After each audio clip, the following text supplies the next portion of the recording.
Mladina, Grims, država. Sodišča vse do Štrasbura in zakaj ne gre za otroke.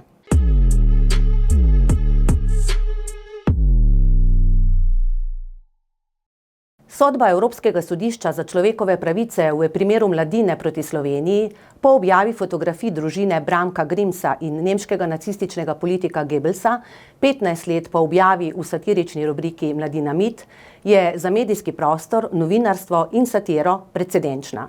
Je zgodovinskega pomena in prelom s praksami sodišč. Mladina je vztrajala in zmagala, dosegla pa je precej več in ne le zase. Ubranila je standarde svobode izražanja v satiričnih rubrikah za vse medije in novinarje.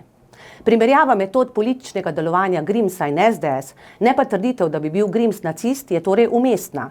Grims sodbo pričakovano razume kot gnojnico, ki je ideološko začinjena in je ogorčen nad sramoto tudi v imenu zaščite otrok in družine.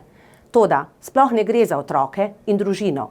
Ti so svoje pravice uveljavili v drugih postopkih. Politik Grims je javna osebnost, pa ne le on.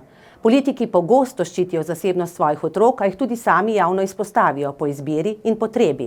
A javni interes nikoli ni prilagajanje zasebnemu nabiranju političnih točk. Javni interes ni, da naj se mediji kar odstranijo, ko dejstva niso več všečna.